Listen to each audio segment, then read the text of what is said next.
Welcome to Max's house. From Max's house, the isolation series. Yo. #01. I'm joined by Alex Madden, better known by Bacatme. Bringing up Belair Rose in the situation tonight. We're getting lit up in here. I haven't got full champagne bottles, but I've got a little Guinness. Guinness, I'm a little hungover. I've got to be honest. I've got water as well. Let everyone know where you are, bro. People don't know where you are in the world. Right now, I am in my studio in Las Vegas, Nevada. That's Vegas, Nevada. Oh, where we Are you at Max's house? Is that... No, this is Max's house too. This is actually not really my house. This is I'm living with my mum now because Max's house takes place in my flat, and right. I am self-isolating not too far from Milton Keynes. Belair Rose, big shout out to Flex FM. This was the sign-on fee. They gave me this when I done the contract. So we're popping this one tonight. Shout out Belair, shout out Flex, shout out Bacatme. Hope everyone's isolating, ching. It's all good. Stay safe, stay at home, save lives. I've got to be honest, bro. I don't know whether we should talk music first or should we talk COVID-19? What do you want to do? To be honest with you, right, this whole COVID-19 thing, I was looking forward to doing this today because I was looking forward to not talk about COVID-19. I know, but I have to address it.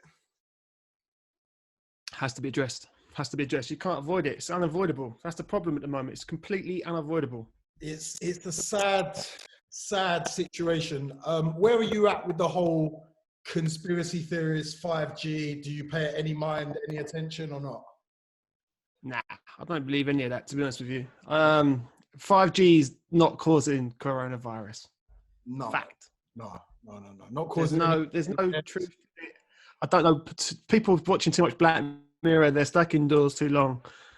There's zero connection to this. So. Do you know what I said to my mum today? I said to my mum today, I said, do you know what upsets me a little bit about everything though? It's that we've just accepted everything that's been pumped to us via the TV screen, via the internet, via our phones. And it's like, we're just doing it. I don't know if you've seen any other articles now. Apparently they're going to start tracking cell phones to see if people have been listening to social distancing and actually staying at home. What I don't want to happen is after this all ends, we go back to a world where we've lost a lot of rights and a lot of privacy and a lot of things. Yeah. I don't think that will happen. Listen, if it's happening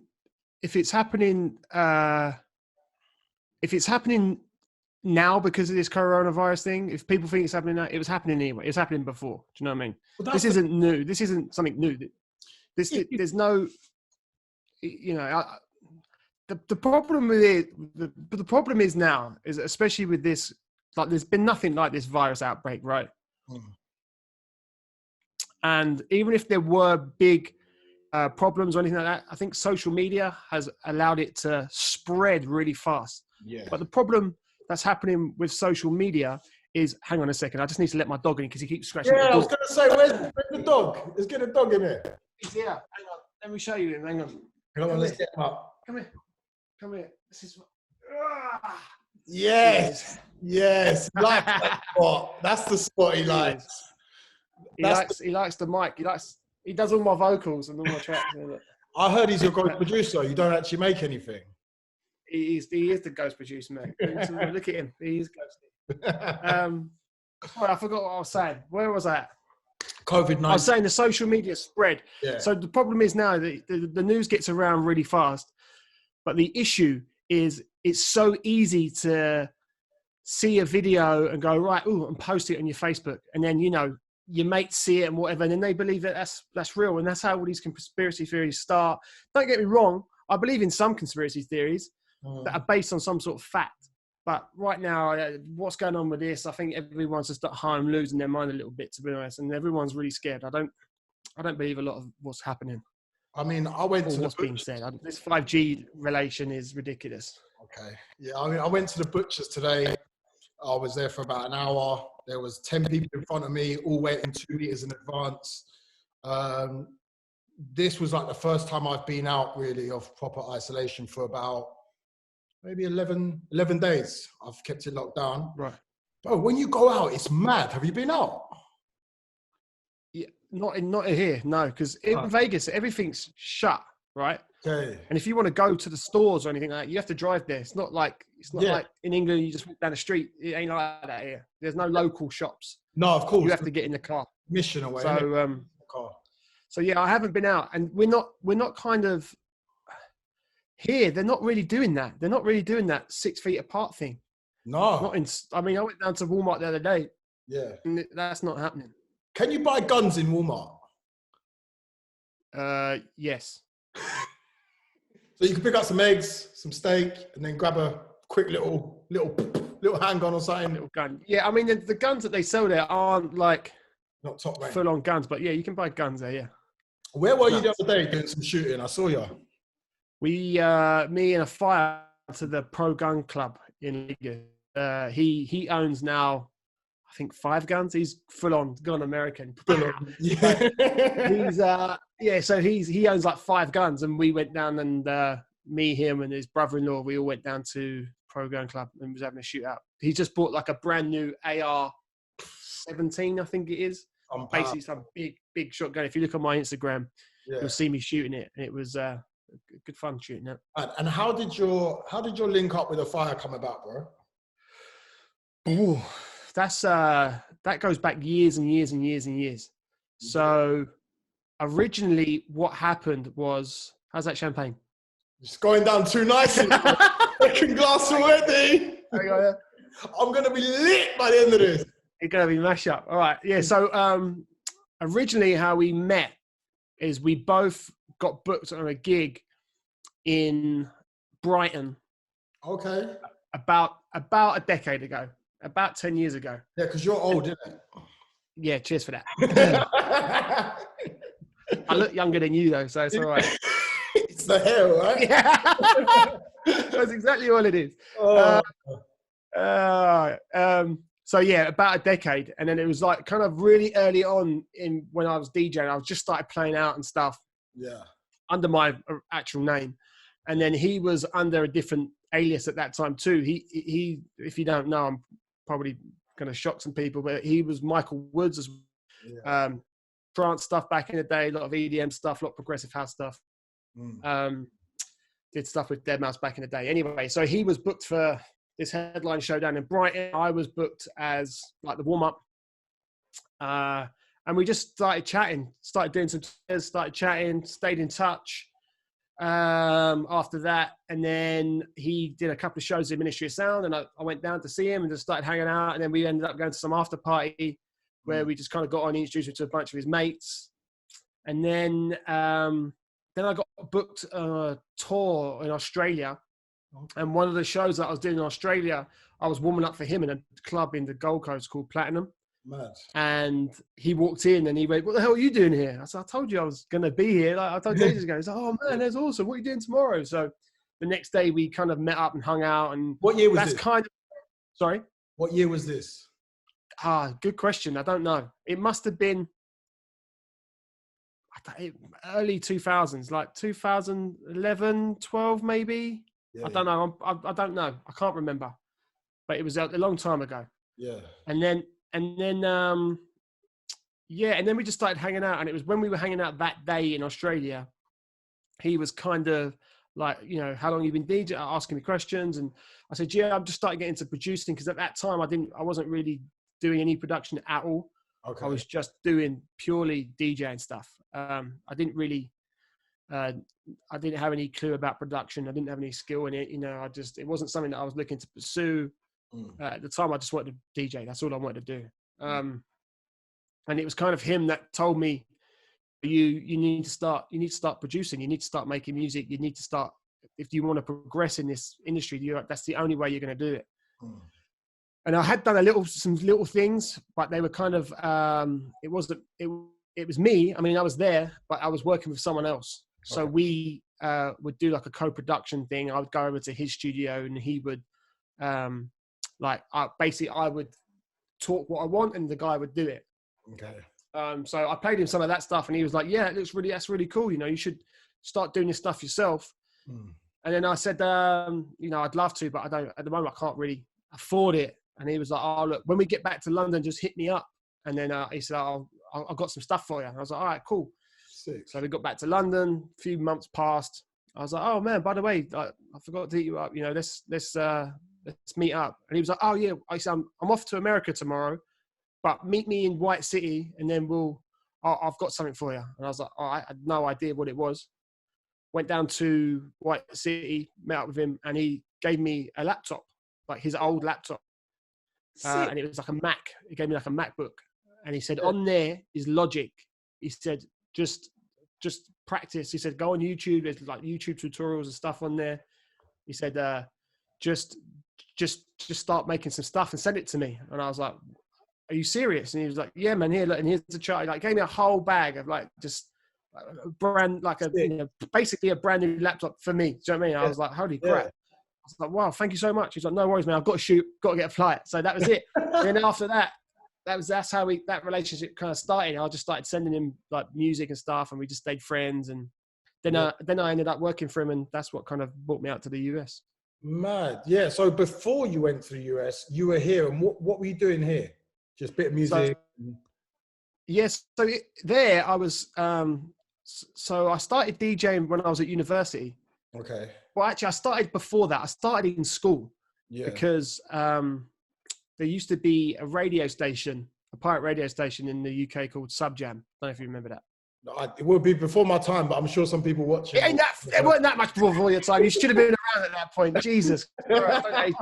Anyway, there was a called Subjam FM, and my friend used to help run that. Okay. And he used to gigs down at a pub in Waltham Cross called The Hague.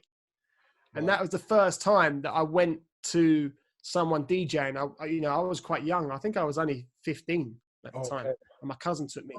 So we went down to this pub. And then, what was that? Sorry, mate. Hawaii, the Wi-Fi is having it off tonight. Is that a ghost in the room? I can hear someone speaking. Shut up. So we went, and that was the kind of first exposure I had to a DJ, and I was like, wow, this is really cool. And I was just starting to get into the music, like UK garage stuff. I'm gonna say garage, Garage was what kind of got me into DJing, yeah. So that was kind of, I saw that, and then I went to school, and a few of my friends, they were DJs like a couple of years below me. A guy called Shocks, who DJs on Rinse FM, and he was kind of the very first person that let me have a go on the decks. And he was like, yeah, come over to my house after school, and I'll teach you. Okay. So I went down to his house. I was rubbish, man. I was so rubbish. And I couldn't get it. Like beat matching on vinyls back in the day when you're first starting out, to understand the theory of it at the time was so hard. It's funny, isn't it? Because vinyl, like I had vinyl when I was like 13, but I wouldn't say I learned, maybe even younger, but I wouldn't say I learned to DJ on vinyl. But I've now gone back to playing vinyl and I can do it. But that's only because of the skills that I've learned digitally, and I can then actually use my ears. I think when you have to just use your ears straight away, it's a big ask. It's a big ask. It's hard, yeah. I mean, I learned to DJ on vinyl, and it was hard. It was really, really, really hard. Yeah. It took me a while to get my head around it. Just stupid things like you don't know what record to speed up and slow down because you don't know which one's at a time. Yeah. But that comes with, once you get to know the tunes that you're playing and the music you're playing, that kind of comes with that. So yeah, so that was my kind of entry point into it. So and then I carried on through university. When I was at uni, I used to work in a private members club. Okay. I used to be a barman there, and they had like a nightclub downstairs. So I used to go into work early, and take all my little vinyls, my little bag of vinyls there. Yeah. And I would go downstairs and I'd learn to like mix on the 1210s that they had downstairs. So yeah, I was playing there, and then one day my boss come down, and I thought he was going to tell me off for being downstairs, like because I was meant to be starting work and I was a bit late, but I was dressed for work, but I was just down there mixing still. I thought he was going to come down and have a go at me. So he came downstairs. I switched off all the music. I went, I'm sorry, man. I'm coming up now. I lost track of time. I'm real sorry. He went, no, hang on. He said, I heard you playing down here earlier. And he said, our DJ tonight has called out. He said, how would you like to DJ down here tonight? he said, I'll pay you what you're going to get paid for. Like, basically, I was getting paid the same as I was getting paid behind the bar. Yeah. He said, but if you do well and it goes well, I'll book you here once a month. Lit. So my choice was do my normal boring job of working behind the bar. Yeah. Or DJ to 200-300 people in this little club for the first time ever and get paid for it. And I was like, yeah, I'll DJ, thanks. How nervous were you, though? Mate, but honestly, I was so nervous. I was technically terrible as well. My DJing skills at that point were awful. Yeah. But it was probably, and still to this day, one of the best gigs I've ever had. Easy. Okay. The reaction to that's kind of what made me realize that I could probably do it as a career eventually, is that the reaction I got from dropping some of the tunes was unbelievable. Like, I was dropping like Prodigy Out of Space and everyone was going nuts. Do you know what I mean? This was a club that was used to playing kind of like R&B and soul and funk and that kind of stuff, and a little bit of house. And then I come in and start playing some old school dance anthems and mixed in with a bit of like garage and then a bit of hip hop. And I kind of did a bit of everything at that point. And yeah, mate, the reactions were nuts. Like, you know, it's the first time I kind of had any exposure to like girls coming up to me going, oh my God, this is great. What's your name? Like that kind of stuff. So yeah, that was kind of it. So then I went back to, after university, I finished university. I went back to the UK. I carried on. Huh? What did you study at uni? I did film production. Okay. I used to work in TV. I used to be like a producer, director in TV. So that was what I used to do back in the UK work-wise. Okay. And then the music stuff was all kind of on the side. The DJ I just do as a hobby at the time. But what changed it was because I was really into like progressive house at that time. Okay. Like David Guetta, Eric Murillo. Huh? It was that time, wasn't it? Exactly. It was around that time. Swedish House Mafia were just starting to. What are we talking about? 2009, 2008, around that? Yeah, must be around that. That was kind of when I was getting into that kind of that sound. Yeah. Because before that, I didn't really have a particular sound that I was into. I kind of liked everything. Yeah. But I liked bits of hip hop. I liked, you know, house stuff just started coming in again, like Eric Prydz, Call on Me. That kind of stuff was just starting to come back in. And the original, you know, Pump It Up, that kind of sound was coming in. And then you had the kind of progressive, what they was calling progressive house, which was the Swedes. Yeah. And then, then that started to fade out. That started to go. And then I did a lads trip to Ibiza. Sick. My first time in Ibiza. And it was then when my musical taste changed. And when I thought, I could probably do this as a career, because I saw Eric Murillo play at Pasha, and it was probably one of the best things I've ever seen. And I was looking at him and I was thinking, this is his job. This is what he does for a living. Like, how do I get to the point of being able to do that? And that's when I started finding out about producing and stuff. So in the UK, I was just, when I was back home, I was just trying to get into parties and like DJing certain clubs, and there was certain events going on at the time, like Kinky Malinky was one. Yeah. There was I can't think of a few now, but there was a few. So I was trying to do that. I was trying to throw my own parties as well. Of course. So yeah, I was just kind of hustling then. I was just trying to hustle. I was doing a lot of radio stuff, online radio, like Fat Beats, which is way before its time. I don't know if you even remember that, but it was like an online radio station. So what you see now when everyone Facebook live streaming, that's what we were doing back then, and no one was doing that. And we had some big DJs on there. We had Riaz Danani on there. Yes, big up Riaz. We had SKT on there. Big up. We had, mate, I'm telling you, basically we had everyone. GW Harrison was down there at one point. Like, the amount of talent that came out of those studios back then is a madness. Like, it's crazy how many people now have gone on and blown up.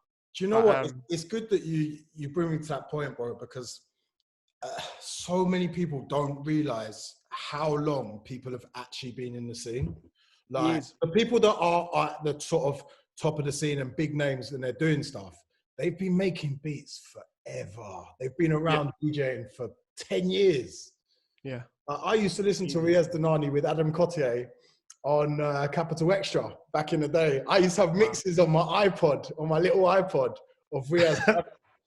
Like, and everyone just comes out, you know, like 18, 19, they go to like a DJ school now or a production school, and it's like they expect themselves to be, you know, getting all these bookings and, you know, having all these releases. But the truth is, it takes a very, very, very long time.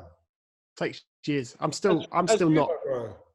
I don't think I'm even at a point where I've peaked yet. Do you know what I mean? I'm still learning. I'm still doing as much as I can. I'm still, you know, my production level now is good. Do you know what I mean? I can produce a track now, start to finish. Back in the day, like if I thought, but that's taken me years to learn that. Do you know what I mean? I when I got that laptop from a fire, when I first got that laptop, that's all I did, and I was making crap. I was making absolute rubbish. Yeah. I didn't know any production techniques, but you know, I think you have to go through that because, I mean, my first knowledge of making music was on a PlayStation.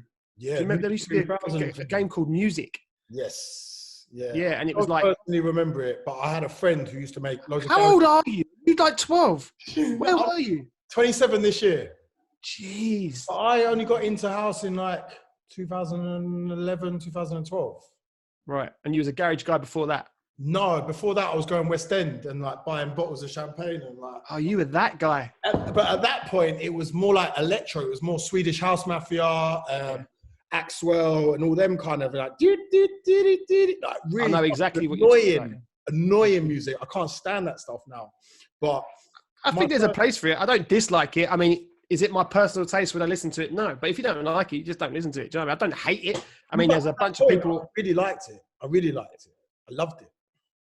But then I started going to, I used to go to a party called Paravana. I don't know if you remember Paravana. Yeah, I know Paravana. Paravana and Swankies, right? And little me at the time, I used to thought that Paravana was the only place I could go to hear house music. That's the only place that I knew, the only party that I knew that played house. So I went to Paravana, I went with my mate who was a bit stiff, and basically it was like a double header. They did Paravana New Year's Eve and Swanky's New Year's Day, right? And it was like my first time out. I was loving it. I met loads of people. He was like, I don't want to come out tomorrow. And I was like, all right, cool. But I'd met loads of people on New Year's Eve. So I went to Paravana, absolutely having the time of my absolute life. It was unbelievable. And then my mate was like, I don't want to go out on New Year's Day. So I was like, all right, cool. So I went. And these parties were the only places that I knew I could hear house music. And the people that I met at these parties were obviously all big house music fans.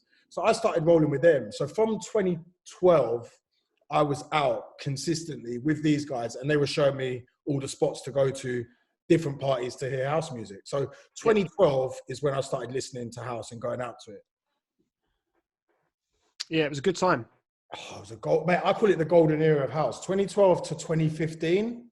Oh, Crosstown Rebels, Hot Creations back then. Yeah, it was definitely a good time. Because that was, for me, I recognized the shift then in the music styles. And that's when I noticed that, it gone from being progressive house and then everything had gone kind of what people were calling at the time underground. And that was when like Jamie Jones and Dusky and those kind of guys were getting... Rush Allop as well. Do you remember Rush Allop?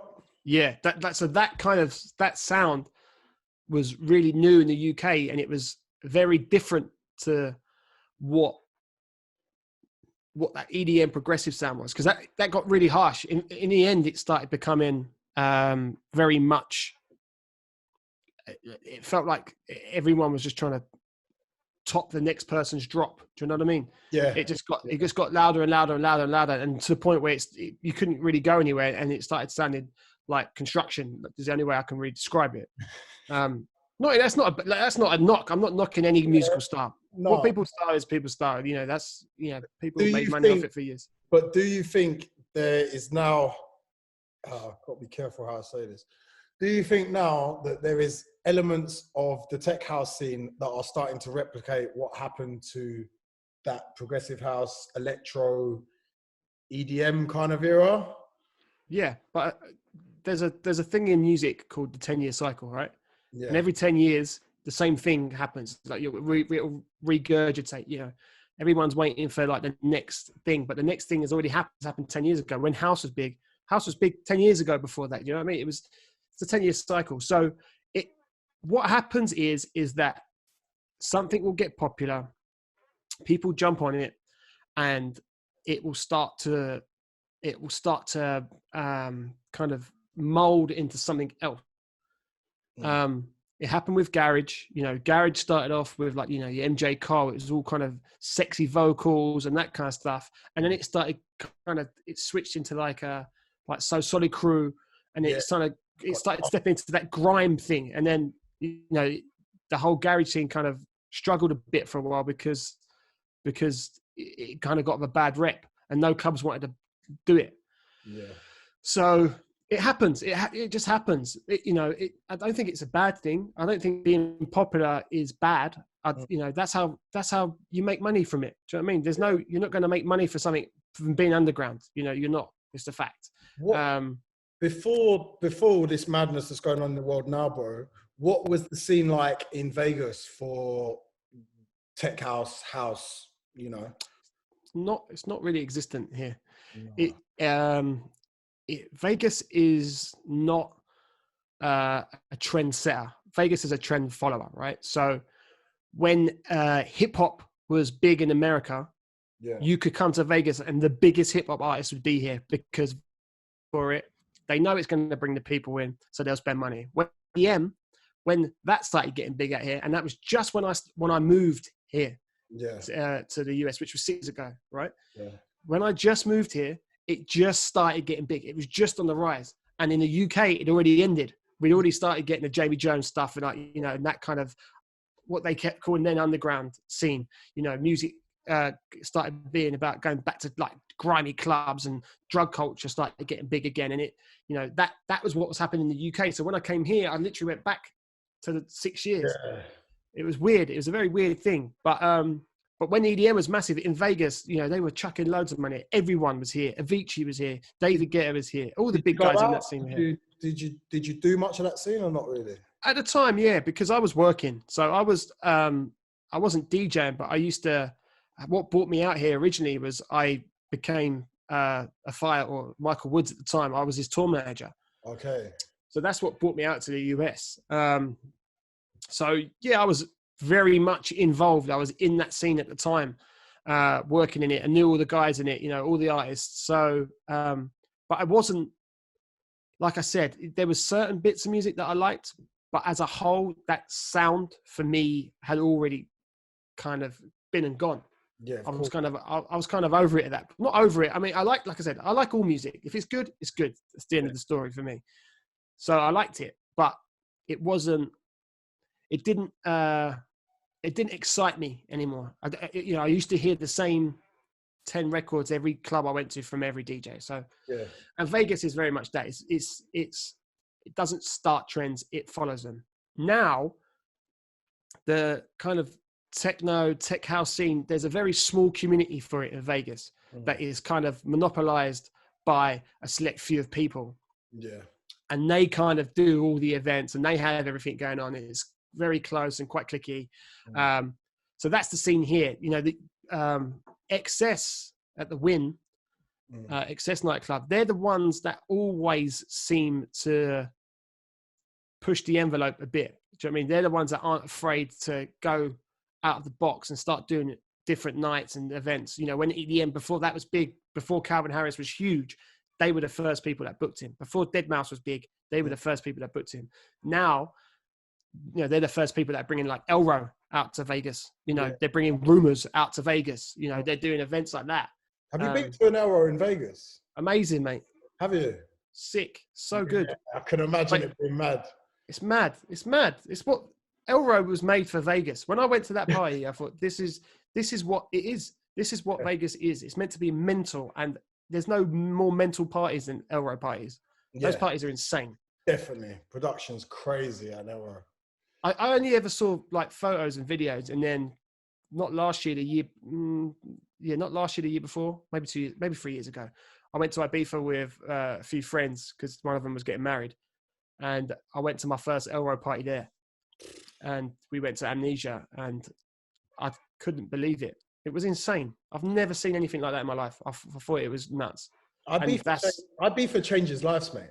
That's what I've come to do. It changed my life. It changed my career goals. At that time, when I went to Ibiza and I went with my friends and I saw Eric Murillo play, before that, I liked DJing. It was good. I didn't see it as a career path. Because I didn't know how. I didn't know how I'd even do that. Yeah. And I'm not musically trained. I don't naturally play piano or guitar or any instrument. Yeah.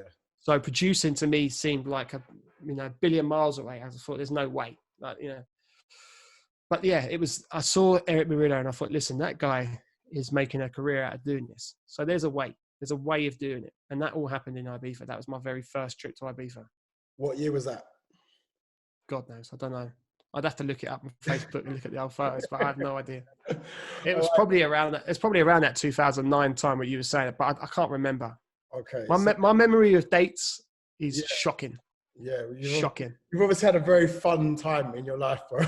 Dude, if you knew half the stories that I have from when we were on tour and we used to do stuff in the US, like it was madness. Yeah. All over the world. It's been crazy. It's just insane. Where's your favorite place to party internationally? Oh, to party? I don't know. Yeah. Have you done any of Brazil?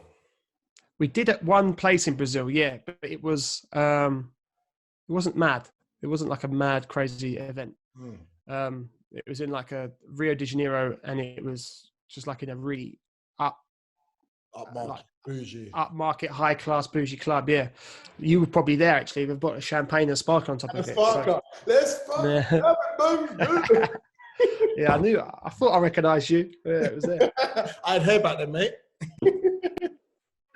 Not much of it. Could have blown it off with a stiff wind. No, I used to. Do you know what? It was mad because like back in the day, right, with my hair, I've always had very curly hair. Okay, so back in the day, I used to get that that treatment that would relax it and straighten it out. I used to relax your hair. My cousin does that. He's got curly hair. He does that too. So I used to do all of that, and then I used to like have the sort of sides shaved, yeah, and I'd have it like a little bit flicked up. And then at one point, I was like, I'm gonna be really slick, and I'm gonna have it all pushed back like an Elvis. Yeah? Oh, sexy. It was sexy. The problem was it was starting at this point. But back then, it was even starting about then. And then every year, bro, just got a further. Yeah, your hairline's running away from your eyebrows. Yeah, man. But now I'm just rocking the bald. I shaved it, wet shaved the other day, first time. Dude, you posted something on Twitter that made me laugh out so loud. I thought it was ridiculous. Bearing in mind, you've had a shaved head for God knows how long. Nah, and then you're wrong. Right, listen, but then you posted a photo, yeah? And then he was like, I've taken the plunge. I've shaved it all off. And I thought, yeah, that's what you do anyway, innit? Do you know what? I thought it was going to look more severe than it did. Mate, I'm telling you, it looks better with it all shaved because before you had the kind of the horseshoe thing going on, yeah? I know, bro. Yeah, I know. Why did you not? I thought that was just it growing out. I didn't realise that was a style that you was going for. I thought I could really rock the skin fade and get the shape ups and all that. And I didn't realise the back was missing. The back was missing. Mate, you can rock anything you want, you handsome devil. You. Who are you talking about? Hey, another glass of rosé. Dude, I'm going to get through a can of Guinness during this podcast, and you're going to get through a whole bottle of Champs. You know what? The mad thing is, right? So I've got give a big shout out to Carlos from Flex FM. I don't know if you watched that. Carlos and Andy Mills. Carlos bought me champagne, right, called Emerald Mist. Okay. Now this Emerald Mist has got terpene in it, and terpene is is basically a part of the cannabis plant that when it grows, you can take the terpene out and then it turns into THC or something. Okay. Right. So he brought me as a present this bottle of Emerald Mist. Shout out Emerald Mist. So we done the podcast. I said, let's do the podcast and then we'll film ourselves opening it and drinking it, and I'll put it at the beginning. So obviously we did the podcast like fully thing. But bro, one of the memory card on the camera cut out on one of the things. One of them didn't record, and I wasn't happy with only doing one camera angle. So we ended up dropping it out of the thing. But I really love being able to have a little drink when I'm doing a podcast, you know, like it's mate, I think it's lit. I've told you this already off camera, right? But I want everyone to know that's watching this that I absolutely love Max's house. There's a few little things with the sound that once you get them tweaked, I'm telling you, this is going to be one of the biggest things in the industry. Do you know what, bro? We really need it, and I really appreciate you saying that. Like, it is a lot of work. But I've got obviously Dan now, who's obviously come for you. Big up, Dan. Go on, Dan. Go on, Dan the man. And Dan come through the other day for me as well on a big one, but I'll tell you about that later. But yeah, I mean, it's taking steps. I'm upset, obviously, that I'm put a pause on filming. For now, I just want to smash these out, though. Dude, I'm telling you, now is the perfect time. I know it's not quite, as pretty as you'd want it to be, but everyone's at home. Like, what a better time to catch them. Yeah, you need, like, now, you need content. That's it. Everyone's bored out their nut as well, so they'd be well up for it. You could literally call anyone right now and they'd go, yeah, all right, we'll do one. Yeah, I feel like I could just smash them out every day. Just do a daily. Easy. Like, well, you know, Tory Lanez is doing the quarantine radio, innit? Have you seen that? I saw something pop up on my Facebook the other day that someone posted, and it was like him talking to Drake or something. It sounded funny. When he had Drake on, it's like in the morning, and he's lit, bro. He's there, he's drinking, he's got the spliff in his mouth backwards, like, and then he gets Drake to do shots of tequila with him, and you can tell that this is just like. I saw that, yeah. I saw the shots thing. I thought, ooh, yeah. Shots of tequila gives me a little bit of anxiety, but then also makes me quite excited. Oh, I quite like tequila. We drank tequila when we were out in Vegas, didn't we? When we went out, we did. Yeah, I love, mate. Ask your cousin. He'll tell you. I like tequila. I love a tequila. He came round. Wait, so when before your cousin left, because he's now moved back to. Yeah, do you know what, bro? I feel like we need to fill people in on how we know each other a little bit. So you go on, do that. Well, do you want to do it, or shall I do it? All right. Well, so how me and Max know each other is we first met via his cousin, who was also living out here in Vegas, and he was working out here, not in the industry. He was just doing something else. Big up my cousin Theo every time. Yeah, Theo, and that's how me and Max met, because I remember I was playing Theo some music, and he went, "Do you know what? I would really like this stuff. He has a radio station in the UK. It's really good. I'll send him some stuff." And I remember that after I sent him a few mixes, he started listening to some other stuff, and he started getting into Solomon and like some more like kind of the deep house stuff, which he really liked. Thank God. And I showed him. I did. I showed him the way. Yeah. But, I remember he messaged me, he went, "Bruv, I messaged Max and I said, have you heard of this Solomon?" Yeah. I said, hang on a minute, but Max is like really heavily into his scene, right? And he went, yeah, he loves it. I went, that's like asking a religious person if they know Jesus. Do you know what I mean? It's like, I said to him, because obviously, you know, he's diehard United, isn't he? I said to him, that's like me asking we are diehard. All right, you, my brother, all you lot are United football players. I said, it's like me asking you, do you know who George Best was? It's a great analogy. Yeah, it is. That's what it's actually like. Yeah. So anyway, you're in Vegas. You before he left, he's left now. He's gone back to you. You got to steal him back. But before he left, we went out. We got him back. And I got him mash up on tequila. So that's the end of that story, really. Yeah. So no, but then basically we added each other. We had loads of mutual friends. I then came to Vegas in October last year for my birthday. Yep. We made a banger. Absolute banger. We did. It's out soon. It's coming out soon. When is this podcast going to be shown? Do you know what, bro? I'm going to have a look at the footage and probably just drop it tomorrow night. Boom. So that means it'll be out in about 2 weeks then, April 17th.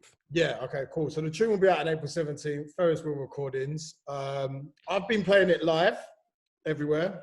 How's it been dropping? Yeah, it's been sick, man. Like you saw the one time when I played in Vegas, nice little response. Played it in Essex as well, nice little response. I feel like that would drop in Essex, that tune. Yeah, it was nice. Everyone was a little groover. Yeah, bro. But I mean, now, like, what do you think releasing music now? I'll be honest with you, as a DJ, I'm not really listening to much music, to be honest with you. No, I agree. I mean, me too. Because before you'd be playing out every weekend, so I'd go through my promos. You know, I'd be downloading tunes. I'd be, working out what I'm going to be playing. That Yeah, of course. That culture's kind of gone a little bit, but it's temporary. B, I mean, what are you going to do? Stop releasing music? At the moment, that's all people are doing is listening to music, playing music, live streaming. I've never seen so many live streams in my life. Yeah, hell of live streams going on. The whole industry's just gone online, which is amazing because you know, there was none of these people are getting paid for that, by the way. No. None of these DJs, none of these artists, no one's getting paid to do these live streams. Nothing, not a thing, right? And there was always the question about the industry, and if there was no money in it, would you still do it? And I think this situation has answered that question massively. People will argue, oh yeah, they're just trying to keep relevance, so when this is all sorted out. But I'm telling you, most of it's just because they love, man. That people just love music, they love doing it. Okay, it sucks that you can't do it in front of a live crowd that are there and you can't feel that energy. Yeah. But they're still doing it. You know, they're still putting in the graft. They're still putting in the hours. They're still promoting it. They're still, you know, look what Defected are doing with the virtual festival. Live stream, didn't they? Yeah. And I know a lot of people, you know, are mocking it. I know you have a little dig at it the other day on Twitter as well. Do you know what? I did have a little dig at it, and this is a great opportunity for me to explain it. Explain yourself. Explain yourself. I'll explain myself, because I wouldn't put anything out on Twitter that I didn't feel I could back. But of course, no. Like, there's a way to do a live stream. Okay. Recently, you did one with the fire. Amazing. Production was great. Little green screen, lively, proper audio quality, brilliant. Like, there's a lot of people that are doing live streams that are just their phone whacked up on a side, and the sound is echoey, and it hurts my head, and you can't see anything, and you're just getting the faders. And for me, there's just no point in that. Like, there's no point. You're actually damaging your brand. And a lot of people, I feel, don't respect their own brand enough. But who would you say is doing that is damaging their brand enough? Like, because in my opinion, the guys that are doing that were already bedroom DJs anyway. They're just doing it, and it seems to be more apparent because everyone's doing it. But you know, if you're kind of a bedroom DJ, and again, I'm not knocking bedroom DJs. Everyone starts out as a bedroom DJ, right? But some of them just, again, it's just for the love, man. They just want to do it. They just want to feel like it's happening. And if no one watches, then, you know, that's up to me or you to watch. It's not up to... Yeah, no, of course. But I just think you can get to a certain point, where if I did a live stream, and this, maybe people think that I'm being mad egotistical, but if I did a live stream and I had 4 people watching, bro, I think that would be fucking shit. I wouldn't like it personally either, but you know what I'm saying? Well, I'd rather just drop a mix properly on SoundCloud, send it to a couple of people. You can listen to that. Like, you know what it is? It's because it's immediate reaction. It's like if you played in a nightclub and there was only 4 people there, and you go like that, of course you ain't. You know, you're going to be pissed. It's that immediate reaction. Yeah. But it's harder to hold people's attention online, I think. Like, I've done the live stream, but I probably watched one, EZ's one. Yeah. The rest of them I haven't really bothered watching, but it's not because... Did you see that bit that someone has highlighted to me that's been going around the internet? No. What, of the EZ set? Apparently EZ drops behind the decks to do what looks like a bump and then turns back around and continues. Nah, EZ doesn't do drugs, man. He's probably just having a little... No, he doesn't do drugs. EZ's the reason I started DJing in the first place. He's a legend, bro. If I had a chance to sit down and have a chat with EZ one day on Max's house, oh, mate. Dude, I'm telling you, message him right now. I guarantee they'll be up for doing it. Guarantee it. I need a direct link. Hit up his manager. He posted his manager's tag on Twitter the other day. Just hit him up. I'm telling you, bruv, he'll do it. EZ's a top bloke, man. I was 17 years old in Eros nightclub, right? Yes. I've been listening to EZ on Kiss FM. This is when he was heavily on Kiss FM. Yeah. Before that, he used to be on a pirate radio station. Oh man, I've forgotten the name of it. I can't remember. Anyway, but I used to listen to it all the time, to the point that I used to record it on cassette tapes, and I record his sets. So I had like an album on the cassette tape of about 50 EZ sets on this, both sides, right? Sick.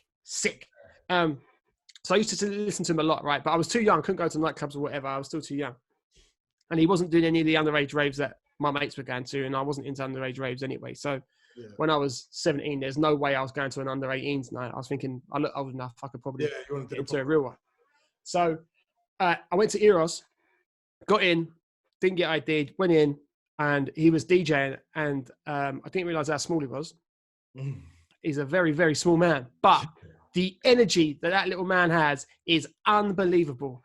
And I stood behind the booth watching him DJ for 2 hours. And it was so sick. I watched everything. And this is when he was playing on vinyl, right? Yeah, so everything he was doing was live, and the mixing techniques, I was blown away. And then afterwards, he was saying hello to everyone. And I remember I went up to him and I said, mate, that was amazing. I said, how do I do what you do? And he went, you just practice, mate. You just got to get your decks, get in there and just do it. He said, it's not going to happen overnight. Practice. It takes time. Just keep at it. Yeah. And at that time, I didn't even touch the set of CDJs or turntables at all. Yeah. So I don't know why I was asking him how I'd become what he was doing, but I did. And yeah, that's what he said. He was a. I think. Do you know what it is? I think I've always been a natural entertainer. I've always, even in school, the things that I excelled in were the arts. Do you know what I mean? Music, drama, art. You know, those are my favorite subjects. And it wasn't, you know, a lot of people, like especially adults back then, would mock you for being good at those subjects, like as if it wasn't an intellectual thing. Yeah. You know, if he was good at media studies, but he was no good at English, people would mock that. Bro, I wanted to do media studies, which is very ironic because I now own a broadcasting and media company. Like, my mum and dad never let me do media studies. My mum actually said, as a quote, that's a DOS subject. Yeah, that's what it was considered. It was considered. Luckily, my parents weren't like that. My dad, he used to play in bands. When he was younger, he used to tour in these bands. He had a couple of times where, you know, they're potentially they got management and they were going to make it big, but things that just didn't happen for him. Yeah.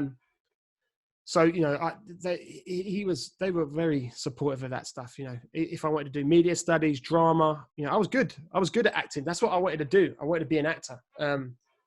So I've always had it in me to want to do that. Yeah. And I think DJing, and when I saw that happen, and I saw how immediate it was, and I saw it was like, you know, doing like something in the theater as an actor. That's what it was kind of like, but it was a bit more hyped, you know. It's a bit more you, isn't it? That's, I think, for me, the special thing about DJing is that I get a chance to play all the music that I love, and it's just fortunate that a lot of people also like it. Yeah, there's a definite art to DJing, despite how technology has taken over. I know the mixing necessarily isn't the art anymore, although, you know, people like what's his name, Jack Swift. Jack who? Jack Swift. Yes, who also I used to DJ with at Fat Beats as well. There's another guy. He's been around for a minute. He's been around for a long time. Him and his brother, listener. I tried to interview him once, and he rejected my interview and ran. He said he was going to do it, and then he ran off. But Jack Swift, he ran off. We'll have a chat at some point. Yeah, he's from what I remember, because this was years ago, he's quite shy. He's quite quiet. I think it's not him. It's a management issue at the time. I think it was right.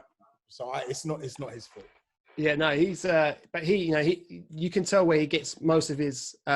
He finished it. Oh, you got a second. Oh, I thought it was a second bottle. No, I don't have a second bottle. Is that finished now? No, I think that's just glass number 3. You're going to be burping it all night long. There's so much gas in there. Well, I'm staying up. I'm in the studio. So I've got like my temporary... Well, my studio's done, but it's not painted or not acoustically treated. So I've got my keyboard, my machine here, my speakers are set up, my decks are set up over there. So after this... Go do some live streaming. Yeah, going on live to have 3 people watch me. Can't wait. I'll be one of them. Yeah, but Jack Swift has done amazing. But what are you doing? What are you doing anyway in lockdown? You haven't got any decks, have you? No, that's the thing that's been driving me nuts, because I wouldn't mind doing a little live stream purely because I really miss playing out. But I've just been in the studio, mate. I'm in my studio right now. That's all I've been doing. Just been making new tunes. I've got a new tune right now that I just got the vocal set today from a lady called Amy L. You might know. She's just, I wrote this kind of piano house track, which I'm in love with. Yeah, I remember you saying you wanted to do a piano house track. Dude, I've always been into it. It's one of those, piano house for me has been the constant.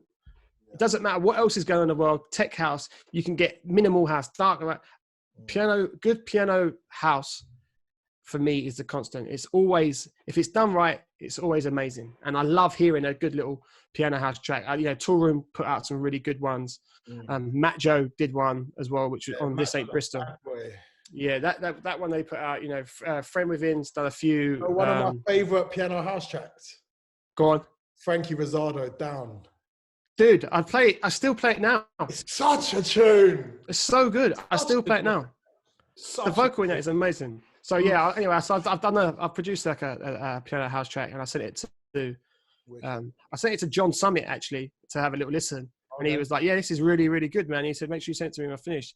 And I was like, yeah, I need a vocal in it though, because it misses that kind of happy vocal vibe to it. Yeah. And I sent it to Amy L, and she sent back, just literally, she sent me back.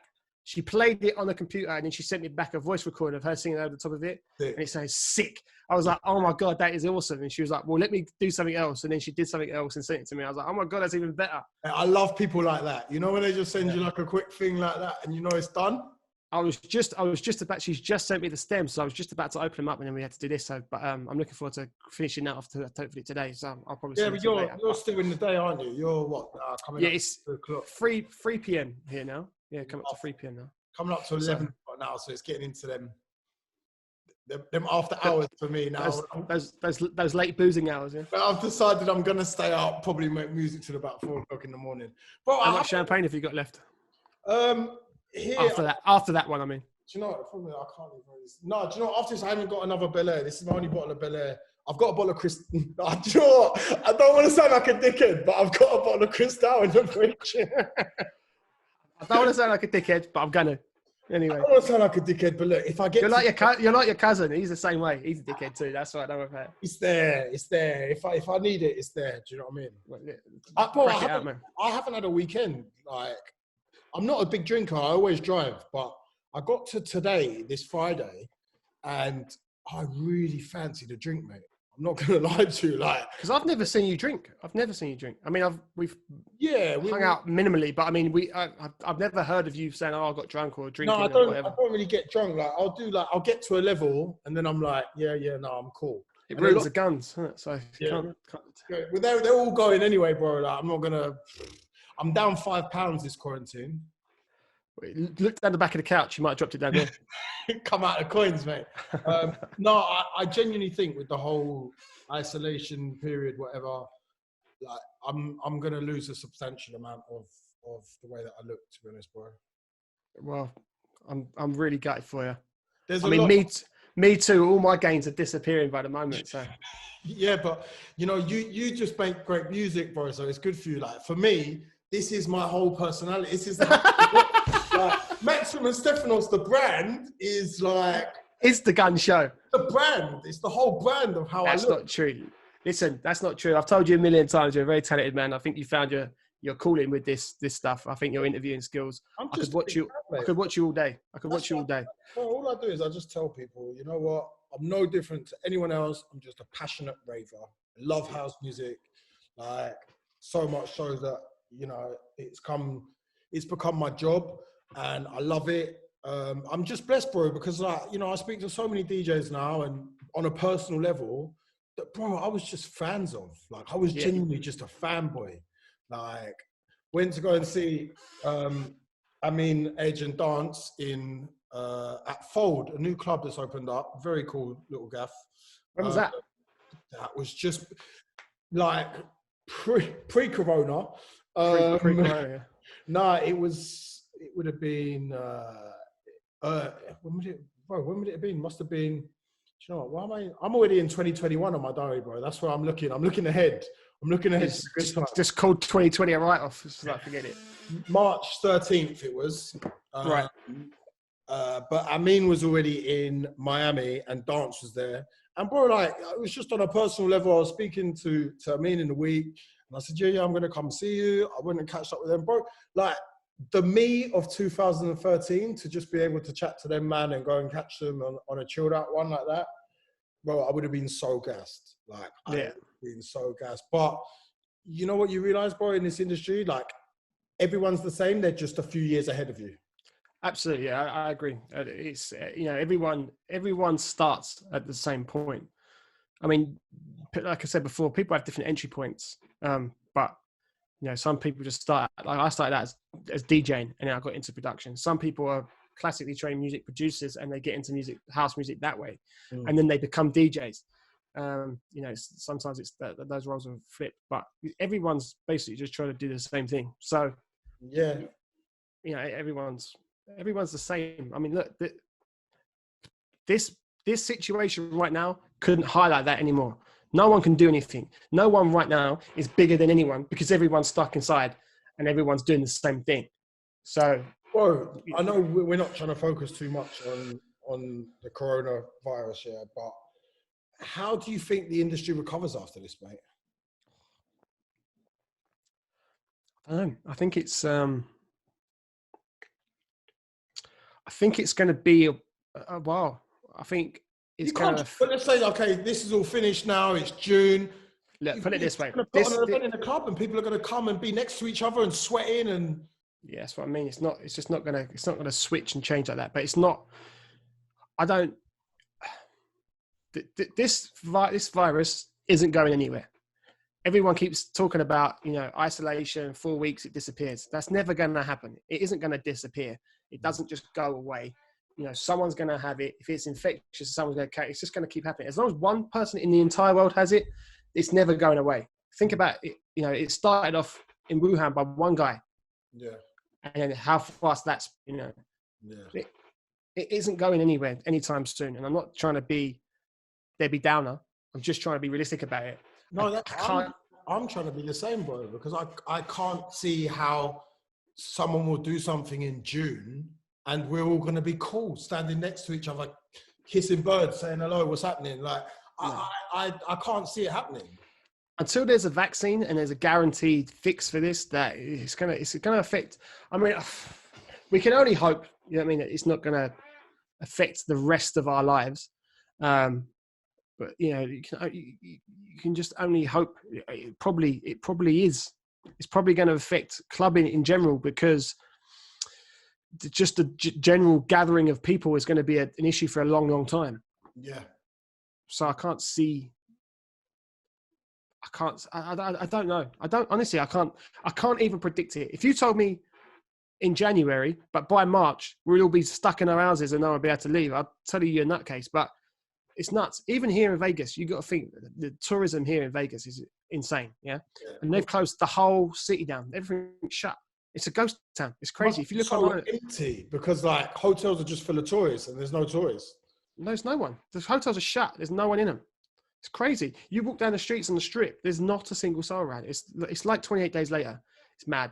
I can't even imagine what London would be like because I used to live, you know, in Pimlico, like Westminster area. So I can't even imagine what it looks like around Big Ben. It must really look like 28 days later. So someone's put a video up. I'll try and find it for you. But obviously I'm not really in London, so I don't really know. But even going like locally to me, like it's weird, man. It's weird. It's a weird time. But you know, we're all in it. It sounds so hippie and so cheesy, but we're all in it together. I think what it's shown is it's highlighted the best and the worst in people. Like the best is like things like house party app and this Zoom. And, you know, I think for a lot of people, it's made them realize what's important. Like for me, you know, I get homesick anyway, but this has made me really homesick. Like I really miss my friends. I'm worried about my parents, you know, I'm all the way out here on my own. There's nothing I can do. I can't help anyone. Yeah. So it makes you realize what's important. And I think the only thing you can do in life, and not just in this situation, but in life, is try and take a positive out of it. And I think the positive, and I'm not trying to, you know, again, I'm not trying to belittle the situation. I know loads of people are losing their jobs. I know bad things are happening. I have friends that I live with, you know, they're losing their jobs. You know, people are losing money. The economy is down. But you can't focus on those negatives. You have to focus on the positive. And the positive is, it is oddly, despite the fact we're all being pulled apart, is bringing everyone together. So definitely. There's some people that are spending more time with their family and their kids now than ever before. Yeah, exactly. I've definitely had more conversations with people on the phone than I ever have before. I'm spending more time with my mum and my little brother than ever because my brother was working like a lunatic and I was always out. Yeah. So, you know, we're spending time together, me, my mum and my little brother Jay. So there is a few positives, bro. But I mean, I downloaded music from my Flex FM show the other day, and bro, it's different when you're downloading music, not knowing when your next going to play out. Yeah, it's a different kind of feeling, man. Like, but it is what it is. There's nothing you can do. Like, things that are at your out of your control. You can't stress about those things. I mean, it's so easy for me to say that, and trust me, I deal with like mental health issues every single day. But the problem is you can really get wrapped up on the negative side of stuff. So you have to focus on the good stuff. If you start focusing on the negative, it's going to be torturous for yourself. You're only torturing your own mind. Do you know what I mean? You might as well just try and think of something good. It's not good. Never saying though, bro. You got some nice sun there. You're getting out for your little walks and stuff, taking a pooch out. Do you know what? The dog doesn't like going for walks.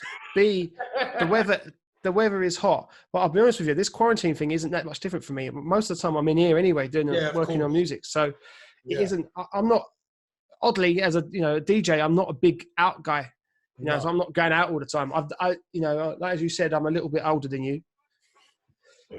So I've kind of done all that. I've done all the clubs. I've done all the stuff. I've kind of been there, and I've done a lot of stuff. So I've kind of got that all out of my system. So I don't have that kind of craving to do that anymore. Now I've just had the craving to create and make and try and further my career. So they're the goals right now. So let's just talk music for a little bit. I don't want to finish on such a negative shit vibe. Okay. So you've had releases with Solotonko, Get Twisted as well. What am I missing off, bro? Armada Subject, Stashed. Yeah, of course. Armada Subject, Stashed, SKT's label.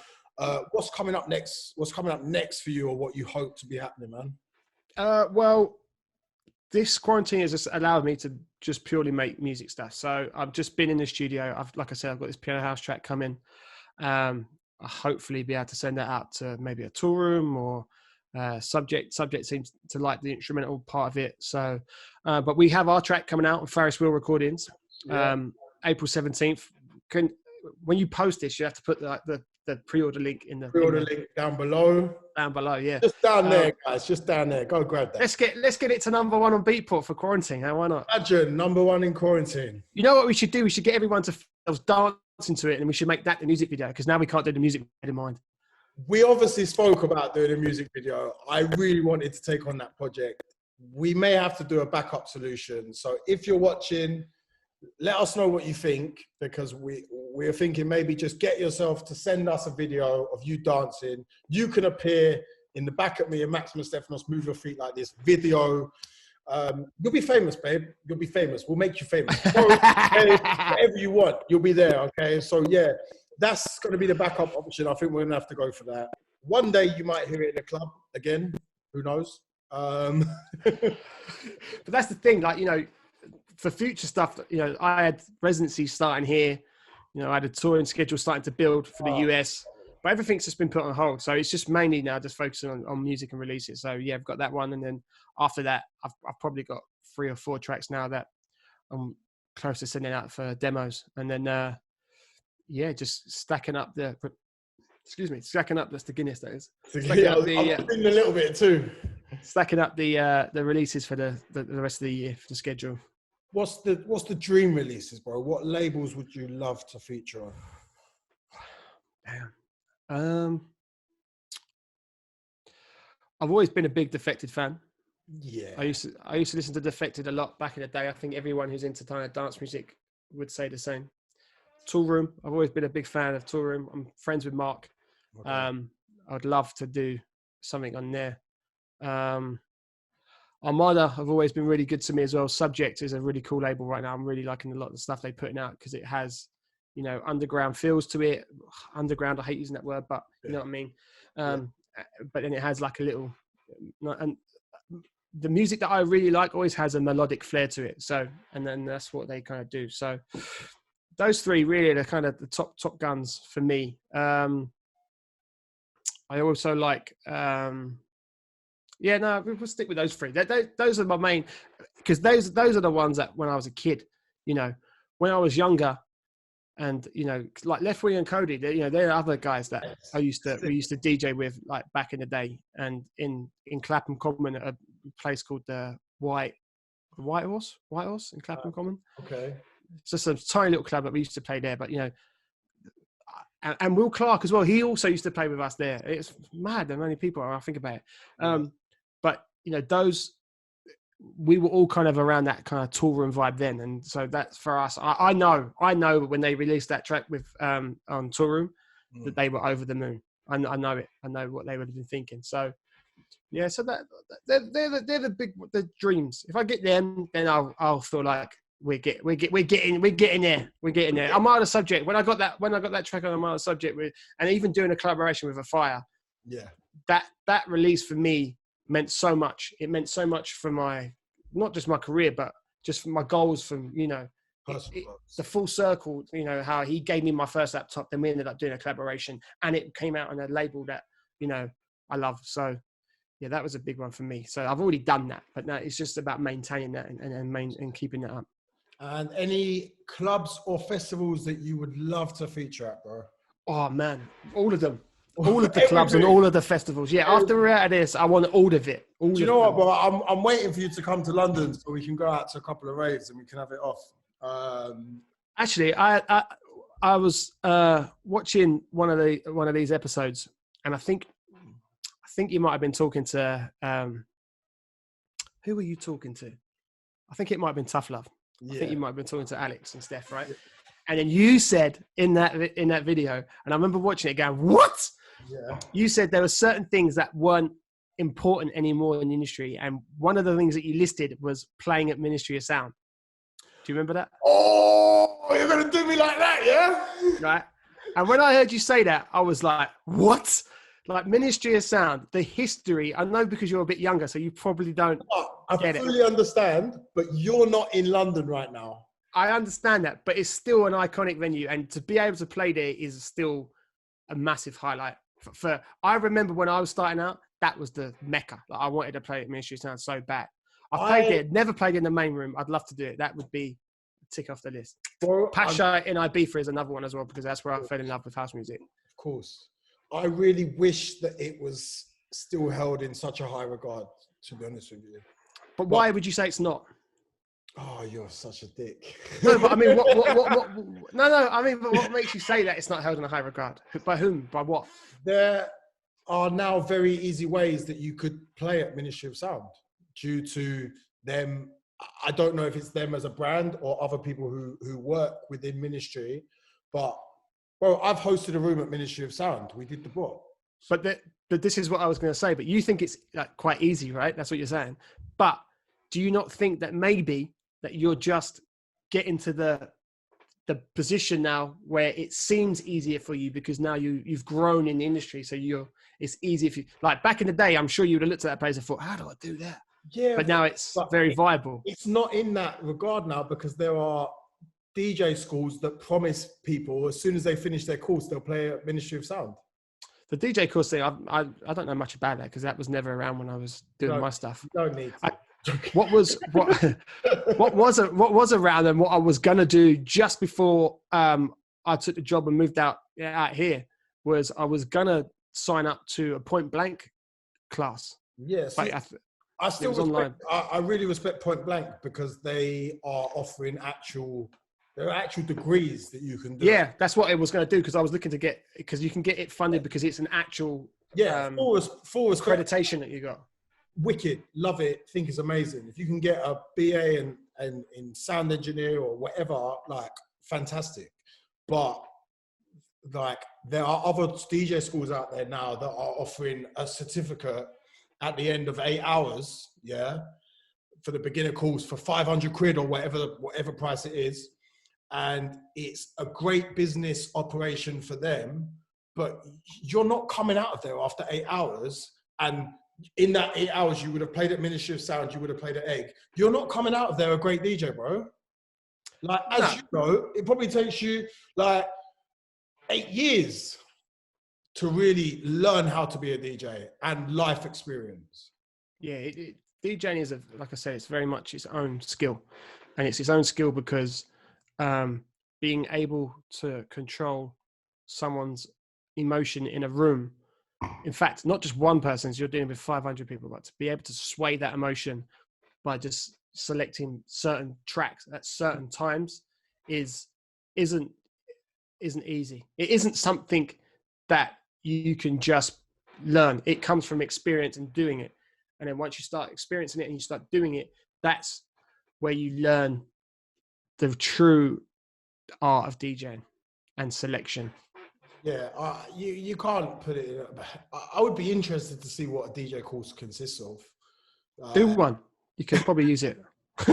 Yeah, bro, I don't know. Like, what do you do? If I went there and said, I want to be a DJ, but I don't know what music I like, what would you do? What would you do? Just give me a creative music? Would you give me a phone? I mean, I don't know. Why would you be going to a DJ class if you don't know what music you like?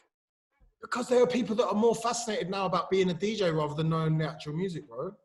But I think that with everything now, I think the problem with a lot of people now is no one wants to put the time in to learn. And when, I could have easily, when I was first doing the tracks that I told you about earlier, where I wasn't producing it myself, a friend of mine was doing it and I was just in the room. I could have just carried on doing that for the rest of the time. But for me personally, it would have felt bizarre for someone coming up to me and saying, "Oh man, that track you made," and I didn't make it. It would feel weird. So it took me, if anything, I took 2 steps back in my career to learn how to produce. And then when I was working with a Fire, when we were touring, I just kind of picked his brain for 3 years. And then I'd say within those 3 years is when everything kind of started to click. Yeah. And I'd say only within the last the last 3 years, I'd say I've got something that, I can get to something that I think I'm proud of that I can put out. Definitely. I'm very picky with stuff. So your sound engineer stuff you definitely showed me a few things that I've now managed to actually implicate. My sidechain compression is lit. There you go. I remember the exact day when I learned about sidechain compression because it sounded to me so robotic. I was like, what the hell does that mean? Yeah, man. And I remember learning about that, and that was a massive thing because at the beginning I couldn't hear the difference. I was like, "What are you talking about?" But now I instantly hear it. But anyway, that's a whole other conversation. But there's this a lot of people now with social media and with the internet and with reality TV. A lot of people don't want to put in the time. They don't want to put in the effort. Everything's quick. Everything's happening, and they just want the result. I'm not knocking her by any means because she's made a career out of it now. But Paris Hilton was a good example. She just wanted to be a DJ, and then she's got people sticking their hand over and adjusting the knobs and stuff for her because she just wanted to be in front of people going like that, right? Yeah. Which is fair, and people paid for her to do it, and people paid a lot of money to go and see her do it as well. But she got a lot of stick for that, and now she's not getting that stick because she's actually learned. And if she just waited a little bit longer, and then learned, and Shaq's the DJ now as well. Who? Shaquille O'Neal. Yeah, but he's actually all right. Yeah, he's doing all right, isn't he? He doesn't really play anything music-wise that I'm a big fan of. Can you see my dog in the background right now? No, we can't. That's good because he's having a good lick. He's right. He's cleaning himself. He's having a little clean. He's having a little Friday clean. Get ready for the weekend. Go right for the way. Yeah, but his music's not that great. But I mean, he's all right. I mean, DJing now is, it's a way of putting someone in front of a crowd that people are going to want to pay to see. I'd pay to go and see Shaq play probably, but I wouldn't necessarily. Do you reckon he has like a custom built desk? Because no, I've been there because he's played here. He's played at the Win. He'd be like, yeah. You can literally, he'll be DJing and you can see his knees. Like that's how tall it is. It's massive. He's huge. Bro, is there anything you want to add before we wrap up? Just stay home, guys. Save lives. Stay home. Be safe. It's a mad time right now. Try and take some positives away from what's going on right now. Stay happy. And if you want to make us happy, go pre-order our track out April 17th on First Room Recordings. Yeah. First Room Recordings. Tune will be out. We'll put the link below. We'll put everything below. Guys, thank you very much for watching. Max, wait. Before you finish, keep doing what you're doing, man. I love this show. This show. Thank you for the first person. I'm going to call this Max's House Isolation Sessions, #01, Bacatme. You should put Max's House and then cross out the house and put Max's Quarantine Stream. Yeah, with a little line through. I'll find the line through text. I'll be lit. I'm going to stop. Keep it up. It's really good. It's really good. Thank you, bro. I appreciate it. Thank you for your time today. I'm going to stop the recording. We're going to wrap up And yeah, guys, keep watching. Subscribe to the channel. Max's house. Every day we live, baby. Woo!